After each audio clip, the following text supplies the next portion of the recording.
तो भाई देखो बच्चों, आज 10th क्लास है। देखो मैंने तुमको ये चीज़ें बताई थी ना, अब आगे सुनो। मैंने तुमको ये 2 दिन डेमो दिया है कि कैसे करना है, अब तुम समझ गए होंगे। ये सब चीज़ें वहाँ मैंने समझा दी तुमको, अब बस इसमें लिखनी है। और कैसे लिखनी है बस इसमें ये बताते हैं, समझ रहे हो ना। अब आगे तुम्हारा अब मैं कोर्स लेके चलूँगा। आज तुम्हारे लास्ट दिन है। अब कोई भी वीडियो में मैं केवल तुम्हें लिखने के लिए एक वीडियो बनाऊँगा उस पूरे चैप्टर की, या जितना भी लिखना होगा या हाफ देना होगा। और तुमको सैटरडे और संडे के अंदर अपना काम पूरा करना होगा सारा। ज़्यादा नहीं होता है, बहुत कम काम होता है। तो ठीक है ना। सैटरडे संडे तुम्हारा लिखने का दिन है। इसके अलावा कहीं कभी भी तुम्हारा लिखने का दिन नहीं है। उस दिन तुम्हारी वीडियो जारी होया करेगी जितना तुमको लिखना होगा, समझ रहे हो ना। कोई छुट्टी हो, छुट्टी ये दोनों वही रहेगी, छुट्टी होना होगा सैटरडे और संडे। ये 2 दिन तुमको लिखना होगा, अपना काम पूरा करना होगा। और आज मैं तुमको ये बताऊंगा कि कहाँ तक करना है, थोड़ा सा ये बता के। और उसके बाद मैं दोबारा से, आज तो चलो ये काम ही पूरा कर लो, कल से तुम्हारा दोबारा सिलेबस होगा। और मैं तुमको थोड़ा ये आज तो थोड़ा दूसरा नया तरीका आज मैंने देखा है एक वीडियो बनाने का। आज मैं तुमको व्हाट्सएप पे सेंड कर दूंगा और यूट्यूब पे भी। ये बताना वो कैसा है, समझ रहे हो ना। वो उससे भी थोड़ा अच्छा, वो कलर्ड लग रहा है मेरे को। कलर्ड होता है ना, कलर्ड उसमें राइटिंग होती है। 2 एप्लीकेशन को मिला करके मैंने देखा है, वो काम कर गया। तो इस वजह से, क्योंकि आज इसके अलावा मैं वो भी बनाऊंगा, ठीक है ना। और तुमको और अच्छे से भी समझ में आएगा उसमें, ठीक है। अच्छा, अब देखो मैं तुमको बता रहा हूँ कहाँ तक करना है। तुमको लिखना है, और भाई पढ़ना तो तुमसे आता ही होगा। अगर लिटरेचर भी नहीं पढ़ सकते तो तुम्हारा भला हो जाए तुम्हारा।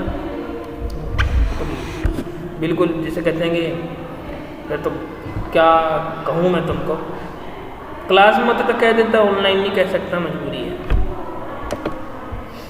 अच्छा, दोबारा नर्सरी में एडमिशन ले लो। फिर तो स्पेलिंग याद करना। देखो तुम्हें कल मैंने यहाँ तक बताया था ना। अरे यार, हो गया सेट। ठीक, तो कंप्यूटर में डालना पड़ता है, अब कंप्यूटर में नहीं डालना पड़ेगा ये। चलो देखो, ये है ना कॉन्वेक्स मिरर और कॉनकेव मिरर बताया था ना। ये दोनों ये चीज़ एक ये रही, ये मेरा हाथ है, कॉनकेव और कॉनकेवेक्स, ठीक है ना। ये कॉन्वेक्स है, सॉरी ये मैंने नीचे बात पढ़ा था, इस वजह से इधर उधर बता दिया। ये कॉन्वेक्स है, ये कॉनकेव। अच्छा, अब देखो तुमको क्या करना है। तुमको मैं बता रहा हूँ कहाँ तक किया है तुमने भी। देखो सेंटर ऑफ कर्वेचर है, क्या होता है, अच्छे से, बिल्कुल कितना अच्छे से बताया ना तुमको। ऐसे ही अगर कोई भी तुमसे पूछे सेंटर ऑफ कर्वेचर लिखो, तो ये हेडिंग डाल के पूरा का पूरा ऐसे के ऐसे डायग्राम से लिखोगे, तब कहीं जाके मानना अच्छी सी राइटिंग में। और तेज लिखना सीख लो अच्छी सी राइटिंग में, ठीक है ना। तेज और अच्छी दोनों होनी चाहिए, तो एक भी कम रही तो गड़बड़ है। तेज और अच्छी दोनों, समझ रहे हो ना। ऐसे समझ लो कि जब पेन तभी चलता है जब उसमें निब भी सही हो और उसमें इंक भी डली हुई हो, समझ रहे हो ना। दोनों ही चीज़ अगर खराब हुई तो पेन चलेगा ही नहीं, इस तरह से समझ लो। तो तुम ऐसे कि इंक तुम्हारा कैपेसिटी है, कितना तुम जल्दी लिख सकते हो या देर तक लिख सकते हो, ऐसे ही कंपैरिजन थोड़ा सा। और निब तुम्हारा है, कितना सही और लिख सकते हो। क्योंकि जब समझ में ही नहीं आएगा तो क्या फ़ायदा, और जब आधा लिखा गया तो भी क्या फ़ायदा। दोनों चीज़ का ध्यान रखना, समझ में आना चाहिए सामने वाले के। और पहले सीखो थोड़ा जल्दी लिखना, उसके बाद अपनी राइटिंग इम्प्रूव करना। वो मैंने इसलिए बताया है क्योंकि अभी तुम्हें प्रैक्टिस ही नहीं होगी, क्योंकि जब पूरा ही नहीं करोगे तो कुछ भी नहीं मिलेगा। और आधा क्या कहते हैं उसको, पूरा तो कर दोगे कम से कम थोड़ा बहुत, समझ लो ना। लेकिन 5 में से कभी भी 2.5 से ऊपर नहीं मिलेंगे अगर तुम्हारी राइटिंग सही ना हो। अब देखो ये ना सारा का सारा तुम्हारा। अच्छा, अब देखो क्या करना है तुमको, जब बार बार बहुत ऊपर हो जाता है। Centre of curvature, radius of curvature, है ना, कितना अच्छा है ना। अच्छा, तो तुमको क्या करना है, कहाँ तक करना है तुमको ये बता रहा हूँ। लाइन अपर्चर, देखो ना लाइन अपर्चर, बस एक तो हेडिंग वो बता दूंगा जो मैंने तब रह गई होगी अगर इसमें होगी तो। लाइन अपर्चर देखो क्या होता है, मैंने बताया था ना अपर्चर की डेफिनेशन होगी बहुत पहले, जिसने वीडियो देखी होगी वो बताएगा। Linear aperture, sorry is the distance between the extreme points x and y। Linear aperture क्या होता है? दूरी होती है किस किसके बीच? एक्सट्रीम पॉइंट्स के on the periphery of mirror. देखो ये था ना x और y है ना, इन दोनों के बीच की क्या है? एक्स वाई क्या है इसका? अपर्चर। समझ रहे हो ना? कोई दिक्कत इसमें? ये थोड़ा गोला दिखा रखा है, वरना इसको थोड़ा मैंने बताया था ना, ये जो होता है ना, ये पूरा का पूरा ये एक्स और वाई के बीच की इन दोनों के बीच की डिस्टेंस कैसे होगी? डिस्टेंस इन दोनों के बीच की डिस्टेंस ही एक्स वाई क्या है इसका? अपर्चर। ठीक है ना? अच्छा अब देखो थोड़ा इधर बनाता ना ये अपर्चर, ये एक्स और वाई ये थोड़ा काट करके ना, ये थोड़ा इधर बनाता ना, इधर एक्स और वाई थोड़ा ब्लू वाला, तो तुमको और ज़्यादा समझ में आ जाता अपर्चर क्या है। कोई नहीं, अभी ये करो, एक्स और वाई के बीच की डिस्टेंस जो होती है ना मिरर की पेरीफेरी पे, उसको बोलते हैं अपर्चर। ठीक है? अब पोल क्या होता है?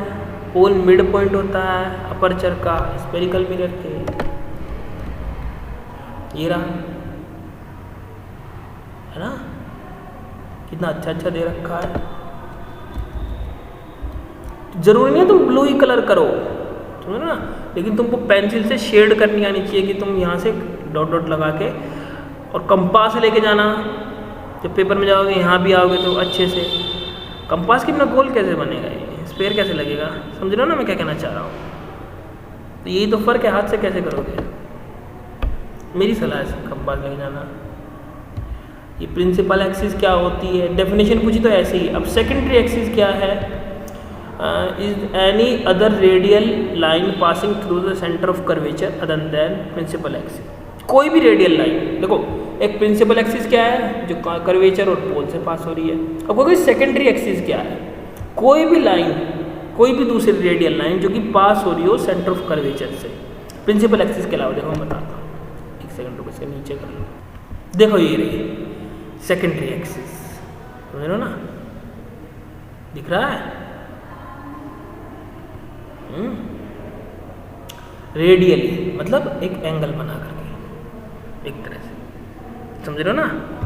कितना अच्छा दे रखा है ना इसमें।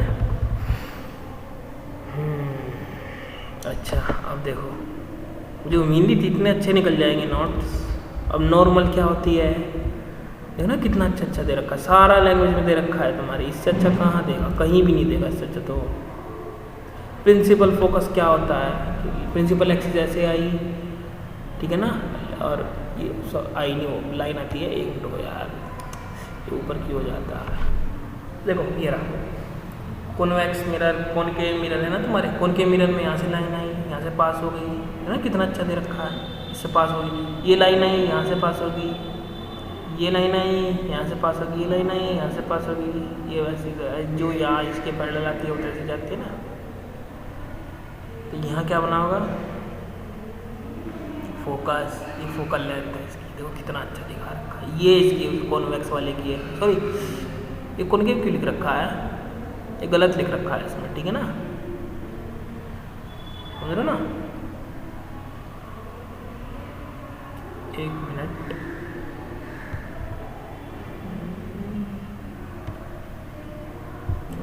देखो इसमें दो चीज़ अलग हैं। एक तो गलत ही है, यहाँ कॉन्वेक्स आएगा, ठीक है ना? खुद से सही कर लेना, कभी मेरे को बार बार कहोगे ये कॉन्वेक्स क्या है, कौन क्या। दूसरा क्या है, इसमें इसने मिरर को ना, ये तो ऐसे तुम्हारी बुक में ऐसे है ना, इसने उल्टा कर दिया। तुम देख रहे हो ना, यहाँ शेड है, यहाँ खाली है, तो तुम्हारी बुक में उल्टा है, मतलब ये जो है पलट के है। लेकिन देखो तुम्हारी पहचान बताता हूँ, कॉन्वेक्स मिरर में जो रे आएगी और जो फोकस बनेगा वो मिरर के अंदर बनेगा कि बाहर बनेगा? मिरर के अंदर साइड बनता है। मतलब जैसे ये फोकस है ना, ये फोकस है, तो कॉन्वेक्स मिरर पलट जाता है और फोकस कहाँ बनता है? यहाँ अंदर की साइड बनता है, अंदर की साइड बनता है ना, तो यानी कि पॉलिश के अंदर की साइड बनता है, बाहर नहीं बनता। ये देखो ये जो गोला गोला है ना, ऊपर के ऊपर उठा हुआ है, वो बस इधर की साइड उठ जाता था। तो हमने रे सब पलट दी, रे इधर से आई, यहाँ इधर से आई ना, तो ये अंदर बन गया ना। बात तो एक ही है, मैंने बताया था चाहिए इधर से कर लो इधर से कर लो।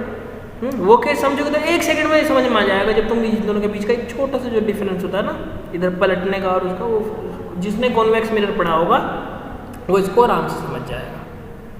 अच्छा देखो अब कितना सिंपल दिखा रखा है। ज़रूरी नहीं है तुम इस तरह से बनाओ, पलट के भी बना सकते हो अपने वाले तरीके से, कोई दिक्कत नहीं है। लेकिन हाँ, अगर पेपर में क्वेश्चन जो है इसी का आ गया तो तुमको इसी से करना पड़ेगा ना, समझ रहे हो ना। तुमको दोनों आनी चाहिए, इसलिए कह रहा हूँ। क्योंकि मान लो पेपर में क्वेश्चन डायग्राम खुद से बना हुआ दे दिया, जैसे इसने दिया है खुद से बना हुआ, तो उसके बाद क्या करोगे, थोड़ा कहोगे पलट दीजिए। अब देखो फोकल लेंथ क्या होती है, कैरेक्टरिस्टिक क्या होती है, साइन कन्वेंशन जब वो आएगा न्यूमेरिकल आएंगे तब मैं बताऊंगा तुमको। फिलहाल थोड़ा थ्योरी कर लो। और ये तुम्हारा सारा करना है तुमको, कहाँ तक करना है मैं तुमको बता रहा हूँ। मैंने तुमको कहाँ तक कराया है, केस कराया ना, सारा करना है, सारा उतार दो जो मैं बता रहा हूँ। तुमको स्क्रीनशॉट भेज दूँगा जो यहाँ तक भी जितना मैं बता रहा हूँ तुमको, एक कोनके मिरर टाइप सब। अब ये आ गए तुम्हारे, देखो ये भी उतारना है तुमको ऊपर, sign convention table sign convention की उतारनी है, क्योंकि तो उतार साथ लो, क्योंकि हमारा ये है कि तुम्हारा न्यूमेरिकल अभी इसलिए नहीं करा रहे, तुम्हारा पीछे वाला है तुम्हारा, तुमने अभी थ्योरी तक तो देखी नहीं, वो कहाँ से करा दे। कॉनकेव मिरर और उसके बाद ये तुम्हारे सारे केसेस शुरू हो गए, समझ रहे हो ना। इतना अच्छा दे रखा है तुम्हारा, रे बहुत सही दे रखा है। ऐसे ही लिख के आ जाओगे ना, तुमको नहीं पता ये कहीं मिलते नहीं हैं, कैसे बहुत ढूंढते थे। ये तुम्हारे 3 केस थे ना कि कैसे कैसे पास होगी रे, इन्फिनिटी 3 केस थे ना, कितने हो गए। पहला तो ये इन्फिनिटी वाला, दूसरा ये कर्वेचर का, तीसरा ये, हाँ एक और होगा, फोकस से आएगी तो इन्फिनिटी से ही जाएगी। अरे यार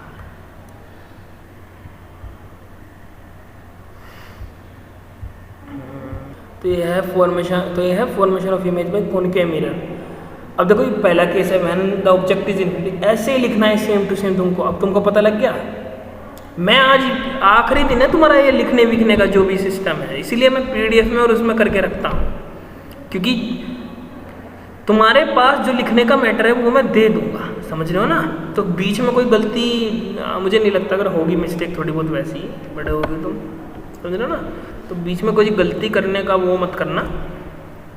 और वैसे भी तुम्हारे पास रियल मैटर तो होगा ही, तो बोर्ड तो है नहीं, मतलब बोर्ड का मतलब ब्लैक बोर्ड या वाइट बोर्ड, कि जिस पे तुम एक बार लिख दिया मिटा दिया तो फिर कॉपी मांगनी पड़ेगी। तुम्हारे पास सारा रियल मैटर है, तो अच्छे से तुम लिखना इसको। अच्छा तो देखो तुमको ऐसे लिखना है, हाँ। तो image when object is an, ऊपर वाला तो निकल गया ना वो।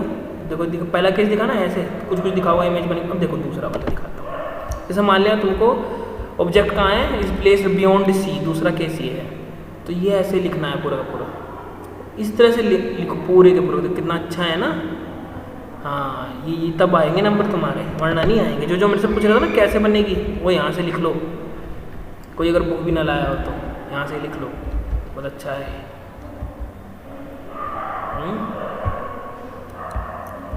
अरे यार ये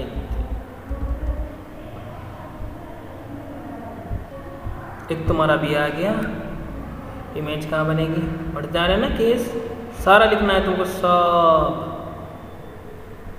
अच्छा आगे ये है behind the mirror virtual concave mirrors ना। ये तुम्हारा क्या दे रखा है,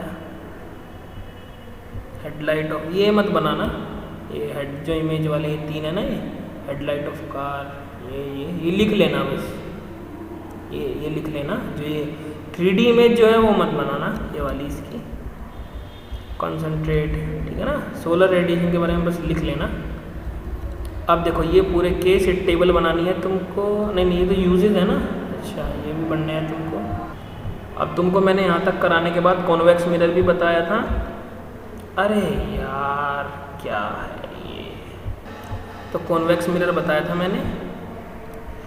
कॉन्वेक्स मिरर में 2 केस थे तुम्हारे, पहले तो इसके नियम थे 1 2, क्या हो रहा है। चलो ठीक हो। उसके बाद formation of image in convex mirror, समझ रहे हो ना, अच्छे से लिखो बैठ करके, मज़े से, टाइम दूंगा। अब विजिलेंस मिरर इन डिपार्टमेंटल स्टोर्स, समझ ना। तो ये तुमको बस ये लाइन लिखनी है, ये इमेज नहीं बने। कभी कहो जी बनाऊँ बहुत वो ना, तुम 4-5 बार पूछ लेते हो कभी, एक बार पूछो अगर तो कोई दिक्कत है तो।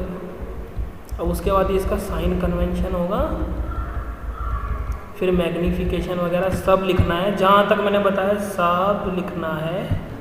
फिर उसके बाद यहाँ तक तो कराना है। रिफ्रैक्शन मैंने शुरू कराया अभी, तो रिफ्रैक्शन अभी नहीं लिखना है, रिफ्लेक्शन अपना पूरा करो, ठीक है ना। रिफ्रैक्शन नहीं करना है, रिफ्लेक्शन के ये तक पूरा करो, उसके बाद मैं रिफ्रैक्शन करा के फिर दोनों की न्यूमेरिकल करा दूँगा, समझ ना। पहले तुम्हारी थ्योरी इतना कंप्लीट हो जाएगी सबकी।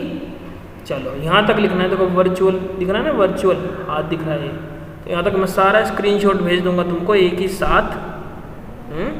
आज भेज दूंगा, जो कल वाला रह गया था वो भी।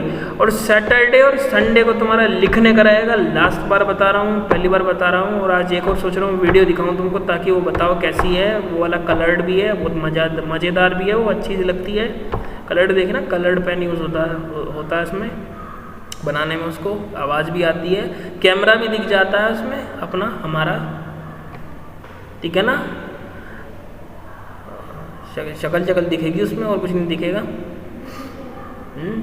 तो उसमें बस तुम क्या कहते हैं समझ लो, मतलब शक्ल का मतलब है हाथ नहीं दिखेगा हमारा, बस शक्ल दिखेगी, आंखें दिखेगी हमारी, मतलब चेहरा, और तुम देखना नहीं चाहते, ठीक है ना। लेकिन तो तुम्हारा ये तुम आज देखो, तो ये करने के बाद समझ रहे हो ना, नीचे क्या है इसके, ट्विंकलिंग ऑफ स्टार्स, तो रिफ्रैक्शन आएगा तुम्हारा सारा।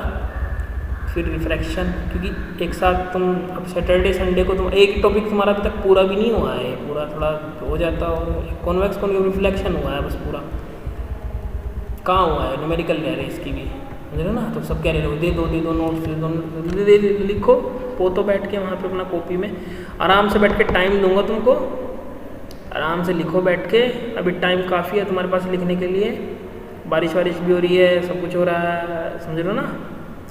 अब तुमको पता चला मैंने लिखने के लिए क्यों बाद में कहा था, अब तुमको पता लग गया होगा। सैटरडे संडे है तुम्हारे पास, आराम से बैठ के लिखो, और साफ राइटिंग में लिखना, डायग्राम अच्छे से बनाना, और डायग्राम तुमको पेंसिल से ही बनाने हैं, और वो भी पुरकार वगैरह, यानी कि जिसको कंपास कहते हो तुम, कंपास तो कहते हो ना, उससे सारा साफ राइटिंग में ब्लैक पेन यूज़ करके, ब्लू पेन यूज़ करके, और उसमें जो लिखा होगा मैं पूछूंगा तुमसे क्या है उसका मतलब, समझ के लिखना। जैसे ये लिखा हुआ है कि इसका मतलब मैग्नीफिक, जैसे है ना, तुमको बताता हूँ कैसे।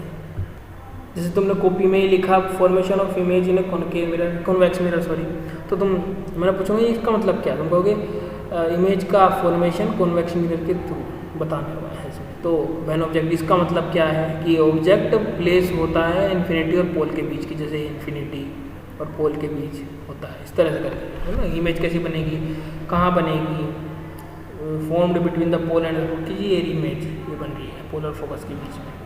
ये इरेक्ट है, इरेक्ट का मतलब क्या है, डिमिनिश्ड का मतलब क्या है, वर्चुअल का मतलब क्या है, समझ रहे हो ना। ये अब नहीं बताऊंगा क्योंकि मैंने समझा चुका हूँ, समझ रहे हो ना। तो वहीं से देखना अच्छे से पूरी वीडियो, तब होगा, ठीक है। चलो ठीक है, बाय। वहाँ तक लिखना है जहाँ तक मैंने भी बताया, जो लास्ट वाला।